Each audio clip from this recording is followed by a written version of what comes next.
Hello students, welcome to Suman master class YouTube channel. আজ আমরা Ryan Martin প্রশ্নবিচিত্রা class 9 জীবন বিজ্ঞানের school number 9 কাটুয়া Bharati Bhavan high স্কুলের প্রতি বিভাগের প্রশ্নের উত্তর এক এক করে দেখে নেব।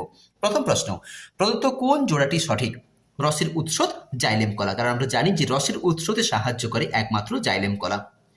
একটি প্রোটিন ভঙ্গক উৎসেচকের নাম অ্যামাইলেজ, লাইপেজ, ট্রিপসিন, সুক্রোজ। উত্তরটি হচ্ছে ট্রিপসিন। অ্যামাইলেজ জানি আমরা কার্বোহাইড্রেট পরিপাককারী উৎসেচক, লাইপেজ ফ্যাট পরিপাককারী উৎসেচক এবং সুক্রোজ যা হলো কার্বোহাইড্রেট পরিপাককারী উৎসেচক। কোন উদ্ভিদ অঙ্গ বাষ্পমোচনে অংশগ্রহণ করে না? একমাত্র মূলরোম, বাকিগুলো সব বাষ্পমোচনে অংশগ্রহণ করে। যে রক্তবাহ বিশুদ্ধ রক্ত বহন করে সেটি হলো ফুসফুসীয় শিরা, কারণ আমরা জানি যে শিরা দূষিত কার্বন ডাই অক্সাইডযুক্ত রক্ত পরিবহন করলেও ব্যতিক্রম হিসেবে ফুসফুসীয় শিরা যে কিনা কার্বন বিশুদ্ধ অক্সিজেনযুক্ত রক্ত পরিবহন করে। বৃক্কীয় নালিকার পুনঃশোষণে সাহায্যকারী হরমোনটির নাম কি? এডিএইচ বা অ্যান্টি ডাই ইউরেটিক হরমোন। বিভাগ ক্ষয়ের প্রথম প্রশ্ন, দ্বিপত্রক কপাটিকার অবস্থান কোথায়? বাম অলিন্দ এবং বাম নিলয়। বি সদৃশ্য শব্দটি বেছে নিয়ে লেখো। Agaricus, lichen, Penicillium, mucor. উত্তরটি হচ্ছে লাইকেন, কারণ এটি একটি মিথজীবী সহাবস্থান যা ছত্রাক এবং শৈবালের মধ্যে, কিন্তু অ্যাগারিকাস, পেনিসিলিয়াম, মিউকর বাকিগুলো সবই কিন্তু ছত্রাক। এ শ্রেণীর রক্তে উপস্থিত অ্যাগ্লুটিনিনটির নাম লেখো। অ্যাগ্লুটিনিন অর্থাৎ অ্যান্টিবডি, যার নাম হচ্ছে কি? বিটা। ক্রেবস চক্রে প্রথম উৎপন্ন জৈব যৌগটির নাম কি? Citric acid. অভিস্রবণের সময় অর্ধবিদ্যু পর্দার মধ্যে দিয়ে কার চলাচল ঘটে? না দ্রাবকটির চলাচল ঘটে। মানুষের যকৃতে অ্যামোনিয়া উৎপন্ন হয়। অ্যামোনিয়া থেকে কি উৎপন্ন হয়? আমরা জানি যে অ্যামোনিয়া থেকে অরনিথিন চক্রের মাধ্যমে ইউরিয়া উৎপন্ন হয়। সত্য মিথ্যা নির্বাচন করো। পাকস্থলীর অক্সিনটিক কোষ থেকে পেপসিন নিঃসৃত হয়। কথাটি ভুল। উত্তরটি হচ্ছে পেপটিক কোষ থেকে পেপসিন নিঃসৃত হয়, আর অক্সিনটিক কোষ থেকে আমরা জানি যে এইচসিএল নিঃসৃত হয়। মানুষের ডান ফুসফুস দুটি লতিযুক্ত, বাম ফুসফুস তিনটি লতিযুক্ত। কথাটি ভুল। উত্তরটি হলো, দেখো, 3 খণ্ডকযুক্ত ডান ফুসফুস এবং 2 খণ্ডকযুক্ত বাম ফুসফুস। ভ্রূণের রক্ত ভ্রূণের মেসোডাম থেকে উৎপন্ন হয়। কথাটি সত্য। এরপর বাম স্তম্ভের সঙ্গে ডান স্তম্ভ দেখে নেব আমরা। পত্ররন্ধ্র যাতে রক্ষীকোষ অবস্থান করে। পতঙ্গ এই শ্রেণীর সমস্ত প্রাণীদের শ্বাস অঙ্গের নাম কি? ট্রাকিয়া। ক্যারোটিন যা কমলা বর্ণের জন্য রেচন অঙ্গ হিসাবে অবস্থান করে কে? ত্বক। দেখতে পাচ্ছি এখানে রয়েছে হলুদ বর্ণ, যার জন্য দায়ী রঞ্জকটির নাম কি? না জ্যান্থোফিল, মানে ফাইটোকেমিক্যালসটার নাম কি? জ্যান্থোফিল। বিভাগ গয়ের প্রথম প্রশ্ন, সালোক সংশ্লেষকে জারণ বিজারণ প্রক্রিয়া বলা হয় কেন? সালোক সংশ্লেষে কার্বন ডাই অক্সাইড জলের সঙ্গে বিক্রিয়া করে গ্লুকোজ অর্থাৎ C6H12O6 উৎপন্ন করে। এই ক্ষেত্রে কার্বন ডাই অক্সাইডের সঙ্গে হাইড্রোজেন যুক্ত হয়, অর্থাৎ বিজারণ ঘটে। সুতরাং সালোক সংশ্লেষে কার্বন ডাই অক্সাইড বিজারিত হয়। অন্যদিকে এই পদ্ধতিতে জল থেকে অক্সিজেন মুক্ত অক্সিজেন উৎপন্ন হয়, অর্থাৎ হাইড্রোজেন অপসারিত হয়। সুতরাং সালোক সংশ্লেষে জলটা জারিত হয়। এই বিক্রিয়ার সাহায্যে অবশ্যই কিন্তু কথাটাকে তোমরা লিখবে। তাহলে আমরা দেখলাম যে কার্বন ডাই অক্সাইডটা কি হলো? বিজারিত হয়ে গ্লুকোজ উৎপন্ন করলো, আর জল জারিত হয়ে অক্সিজেন উৎপন্ন করলো। তাই সালোক সংশ্লেষকে একটি জারণ বিজারণ প্রক্রিয়া বলা হয়। গ্লাইকোলাইসিসকে কেন ইএমপি পথ বলা হয়? আমরা জানি যে গ্লাইকোলাইসিস প্রক্রিয়া ধারাবাহিক বিক্রিয়াগুলি বিজ্ঞানী এমব্রেন, মেয়ারহফ এবং পার্নেস আবিষ্কার করেন। তাই তাদের নামের প্রথম অক্ষর অনুসারে, নামানুসারে না লিখে আমি বলবো লিখতে তোমাদেরকে তাদের নামের প্রথম অক্ষর অনুসারে গ্লাইকোলাইসিস প্রক্রিয়াটিকে ইএমপি পথ বলা হয়। টিসিএ চক্র কাকে বলে? আমরা জানি যে ক্রেবস চক্রকে বলা হয় টিসিএ চক্র। কেন বলা হয়? না ক্রেবস চক্রে প্রথম উৎপাদিত জৈব যৌগটির নাম হলো কি? Citric acid. আর এই সাইট্রিক অ্যাসিডে তিনটি কার্বক্সিল গ্রুপ এর বন্ড COOH রয়েছে। সেই জন্য ক্রেবস চক্রকে T for tri, C for carboxylic, A for acid চক্র বলা হয়। স্যাঙ্গুইনি ডোর লেখা আছে, কিন্তু কথাটা হবে স্যাঙ্গুইনি ভরি কাকে বলে? উদাহরণ দাও। দেখো লেখা আছে ল্যাটিন শব্দ স্যাঙ্গুইন, যার অর্থ হচ্ছে কি? রক্তাক্ত। অর্থাৎ যে পুষ্টি পদ্ধতিতে কোনো প্রাণী অন্য কোনো প্রাণীর রক্ত শোষণ করে বেঁচে থাকে তাকে বলা হয় স্যাঙ্গুইনি ভরি বা স্যাঙ্গুইনি ভোর। উদাহরণ কি হলো? স্ত্রী, মশা, যোগ ইত্যাদি। পেশির ক্লান্তি কি করলে এই ক্লান্তি দূরীভূত হয়? জীবের কায়িক পরিশ্রম যেমন ব্যায়াম, দৌড়াদৌড়ি বেশি হলে ঐচ্ছিক পেশিতে অক্সিজেন সরবরাহ না হওয়ায় অবাধ শ্বসন চলতে থাকে। এবং কোষে ল্যাকটিক অ্যাসিড জমা হতে থাকে, ফলে পেশি অম্ল হয় এবং সংকুচিত হওয়ার ক্ষমতা হারায়। এই অবস্থাকে পেশির ক্লান্তি বলা হয়। কিভাবে এই ক্লান্তি থেকে দূরীভূত হবে? না, কিছুক্ষণ বিশ্রাম গ্রহণ করলে পেশি কোষ থেকে ল্যাকটিক অ্যাসিড দূরীভূত হয় এবং পেশি আবার কার্যক্ষমতা ফিরে পায়। মানুষের দন্ত সংকেত উল্লেখ করো। মানুষের দন্ত সংকেত আই 2/2, সি 1/1, পিএম 2/2, এম 3/3। অর্থাৎ আই ফর ইনসাইজার, বাংলায় বলা হয় কৃন্তক। সেটি কতগুলো রয়েছে? আমাদের মুখের অর্ধেক অংশে অবস্থান করে, উপরের পাটিতে দুটি, নিচের পাটিতে দুটি। সি মানে ক্যানাইন বা বাংলায় বলা হয় ছেদক, এটি উপরের পাটিতে রয়েছে একটি এক পাশে, আর নিচে রয়েছে কত? একটি। এই করে সি 1/1। পিএম প্রিমোলার বা বাংলায় বলা হয় পুরোপেশক, এটি যে কোনো এক পাশে, উপরের পাটিতে রয়েছে দুটি, নিচের পাটিতে দুটি, এই জন্য বলা হচ্ছে পিএম 2/2। এম অর্থাৎ মোলার মানে কি পেশক, যেটা উপরের যে কোনো এক পাশে, উপরের পাটিতে রয়েছে তিনটি, নিচের পাটিতে রয়েছে তিনটি, এই জন্য সম্পূর্ণ দন্ত সংকেতটি হলো আই 2/2, সি 1/1, পিএম 2/2, এম 3/3। পরের প্রশ্ন, রক্তবাহীর মধ্যে রক্ত জমাট বাঁধে না কেন? দেহের রক্তবাহীর মধ্যে প্রবাহমান রক্ত সুস্থ স্বাভাবিক অবস্থায় জমাট বাঁধে না কেন? তিনটি কারণ রয়েছে। একটা হচ্ছে থ্রম্বোপ্লাস্টিনের অনুপস্থিতি, হেপারিনের উপস্থিতি, রক্ত প্রবাহের গতি। দেখো, প্রথম প্রশ্নটা ডিসক্রিপশন কি রয়েছে? না, রক্তবাহীর অন্তর্গাত্র অত্যন্ত মসৃণ হওয়ার জন্য অনুচক্রিকা বিদীর্ণ হয় না, ফলে অনুচক্রিকা তার থ্রম্বোপ্লাস্টিন উৎপন্ন করে না। হেপারিনের উপস্থিতি, বেসফিল শ্বেত রক্তকণিকা, যকৃৎ কোষ, অ্যারিওলার যোগ করার মাস্ট কোষ প্রভৃতি থেকে হেপারিন ক্ষরিত হয়, যা প্রথ্রম্বিনকে থ্রম্বিনে পরিণত হতে বাধা দেয়। 3 নম্বর, রক্ত প্রবাহের গতি, রক্তবাহীর ভিতর প্রবহমান রক্তের গতি রক্তকে জমাট বাঁধতে বাধা দেয়। বিভাগ ঘয়ের প্রথম প্রশ্ন, সালোক সংশ্লেষের আলোক বিক্রিয়াটি সংক্ষেপে বর্ণনা করো।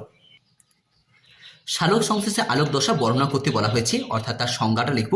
মানে বিক্রিয়াটা কোথায় সম্পন্ন হয়, কার উপস্থিতিতে সম্পন্ন হয়, কোন কোন যৌগগুলো গ্রহণের মাধ্যমে এই বিক্রিয়াটি সম্পন্ন হয়, সবগুলো প্রথমে লিখতে হবে। তারপর বিক্রিয়া দেব। কতগুলো স্টেপে হচ্ছে? না, 5টা ধাপে সম্পন্ন হচ্ছে। ধাপগুলো প্রথমটা হচ্ছে কি? ক্লোরোফিলের উত্তেজিতকরণ, জলের ফটোলাইসিস, বিজারিত এনএডিপি গঠন, অক্সিজেন নির্গমন, আলোক ফসফরিভবন। তো প্রথম পয়েন্টটা কি রয়েছে?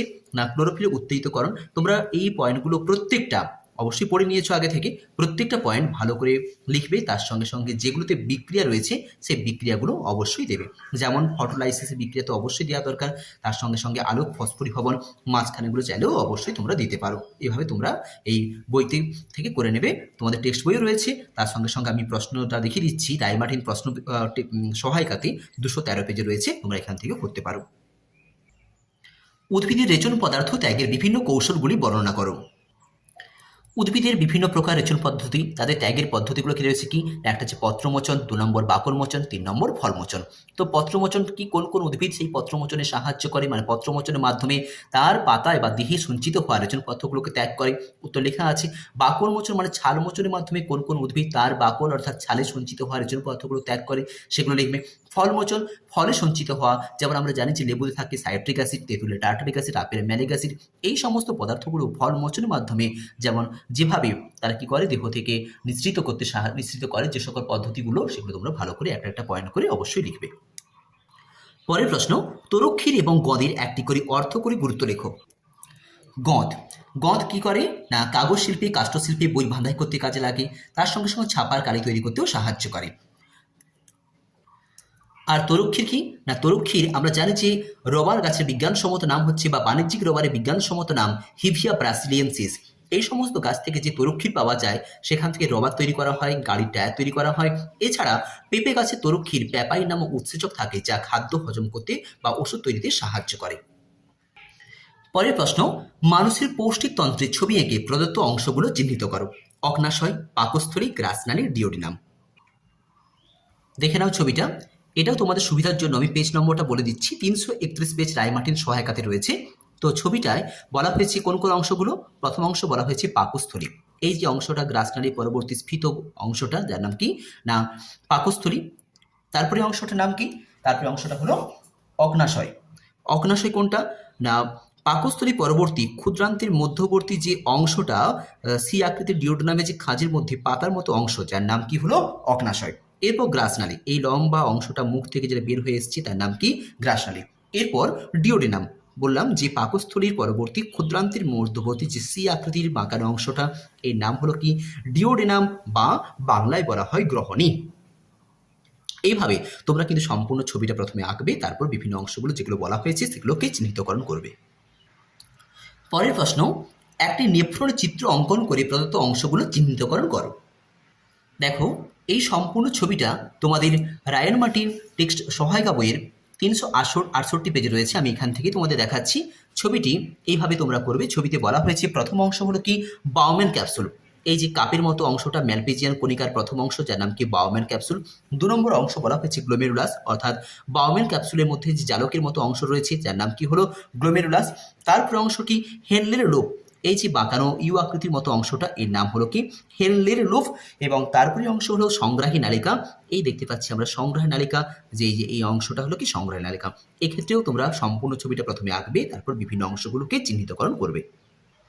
পরের প্রশ্ন, সংবহন কাকে বলে? মানব হৃৎপিণ্ডের মধ্যে কিভাবে রক্ত সংবহন ঘটে তা বর্ণনা করো। যে সুপরিকল্পিত প্রক্রিয়ায় বহুকোষী উন্নত জীবদেহে প্রতিটি সজীব কোষে সুনির্দিষ্ট পথে তরল মাধ্যম দ্বারা খাদ্যের সারাংশ, অক্সিজেন, হরমোন প্রভৃতি পৌঁছায় এবং কোষ থেকে কার্বন ডাইঅক্সাইড, বিপাকীয় পদার্থ প্রভৃতি অপসারিত হয়ে নির্দিষ্ট অঙ্গে প্রেরিত হয়, তাকে সংবহন বা সার্কুলেশন বলা হয়। দেখো, মানব হৃৎপিণ্ডের মাধ্যমে রক্ত সংবহন পদ্ধতি, এই প্রশ্নটাও তোমরা পেয়ে যাবে তোমাদের রায়ান মার্টিন সহায়িকা 339 পেজে। প্রশ্নটা উত্তর লেখার সময় যে সমস্ত কার্যগুলো সম্পন্ন হচ্ছে, অর্থাৎ আমরা জানি যে হৃৎপিণ্ডের স্বতঃস্ফূর্ত সংকোচন যাকে বলা হচ্ছে সিস্টোল এবং স্বতঃস্ফূর্ত প্রসারণ যাকে বলা হয় ডায়াস্টোল, এর মাধ্যমে রক্তটা সংবাহিত হয়। হৃৎপিণ্ডের মধ্যে দিয়ে কীভাবে হচ্ছে না, প্রথমে হয় অলিন্দদ্বয়ের ডায়াস্টোল, অর্থাৎ অলিন্দগুলো প্রসারণ হয়, তারপর অলিন্দয়ের সিস্টোল হয়, অলিন্দগুলো সংকোচন ঘটে, তারপর নিলয়দ্বয়ের আবার ডায়াস্টোল হচ্ছে, নিলয়দ্বয় কি হচ্ছে না প্রসারণ হচ্ছে, এবং সবশেষে নিলয়দ্বয়ের সিস্টোল। তোমরা এইখান থেকে প্রশ্নটা বা এই পেজ নাম্বার দেওয়া রয়েছে, পেজ নাম্বার থেকে প্রশ্নটা অবশ্যই করে নেবে এবং প্রশ্নের উত্তরটা করার সময় ছবিটা অবশ্যই দেখাবে। ছবিটা ভালো করে বিভিন্ন অংশগুলো পয়েন্টিং করে, বিভিন্ন অংশগুলোর মধ্যে কয়েকটা গুরুত্বপূর্ণ অংশ, যেমন কোনটা অলিন্দ, কোনটা নিলয়, বা কোনটা ঊর্ধ্বমহাশয়, নিম্নমহাশয়, এই কয়েকটা জিনিস দেখিয়ে রক্ত সংবহনটা তীরচিহ্ন সাহায্যে দেখিয়ে দিতে হবে। 3 দাগের অথবার প্রশ্ন, উদ্ভিদের 3 প্রকার পরভোজী পুষ্টির বিবরণ দাও। আমরা জানি যে উদ্ভিদের পরভোজী পুষ্টি 4 প্রকারের হয়ে থাকে। কি কি? মৃতজীবীয়, পরজীবীয়, মিথজীবীয় এবং পতঙ্গভোগ। তোমরা তোমাদের পছন্দ মতো যে কোনো 3টে করবে। তো আমি এখানে কয়েকটা দেওয়া রয়েছে, আমি বলে দিচ্ছি। মৃতজীবীয় পুষ্টি, অবশ্যই প্রত্যেকটা সংজ্ঞা সহ একটা করে উদাহরণ দেবে। যেহেতু প্রশ্নের জন্য 3 মার্ক রয়েছে, সেই জন্য প্রত্যেকটা সংজ্ঞা আর একটা করে উদাহরণ। এই যে পরজীবীয় পুষ্টি প্রক্রিয়া রয়েছে এখানে, আবার রয়েছে মিথজীবীয় পুষ্টি প্রক্রিয়া, এবং সবশেষে রয়েছে কি পতঙ্গভোগ পুষ্টি প্রক্রিয়া। তোমরা তোমাদের পছন্দ মতো যে কোনো 3টার সংজ্ঞা আর একটা করে উদাহরণ অবশ্যই দেবে। পরের প্রশ্ন, হলজৈবিক পুষ্টির ধাপগুলি লেখো। হলজৈবিক পুষ্টি অর্থাৎ প্রাণী পুষ্টি, এই পুষ্টি 5টি ধাপে সম্পন্ন হয়। আমরা জানি যে খাদ্য গ্রহণ, পরিপাক, শোষণ, আত্তীকরণ, বহিষ্করণ, এই 5টি ধাপের মধ্যেই এই প্রক্রিয়াগুলো সম্পন্ন হয়। তোমরা চাইলে পুষ্টির ধাপগুলো মানে খাদ্য গ্রহণ, তার সঙ্গে কোন সংশ্লিষ্ট অঙ্গ, মানে বাম দিকে খাদ্য গ্রহণ, ডান দিকে কোন কোন অঙ্গগুলো সাহায্য করে, এটাও লিখতে পারো। মাঝখানে অংশটা না লিখলেও চলবে, যেহেতু প্রশ্নের জন্য 2 মার্ক রয়েছে। আজকের এই আলোচনা তোমাদের মনোগ্রাহী হলে, অথবা এই ধরনের আরও নিত্য নতুন ভিডিও পাওয়ার জন্য এই চ্যানেলটিকে সাবস্ক্রাইব করে আমার পাশে থেকো। মনোযোগ সহকারে আজকের এই টপিক দেখার জন্য সবাইকে ধন্যবাদ। সবাই খুব ভালো থেকো, এবং নতুন টপিকটি আসার আগে তোমরা এই আজকের এই আলোচনাটা ভালো করে একবার রিভাইজ করে নাও, ভালো করে দেখে নাও। যদি কোনো জায়গায় বুঝতে অসুবিধা থেকে থাকে, তোমরা আমাকে অবশ্যই কমেন্ট করতে পারো। ধন্যবাদ।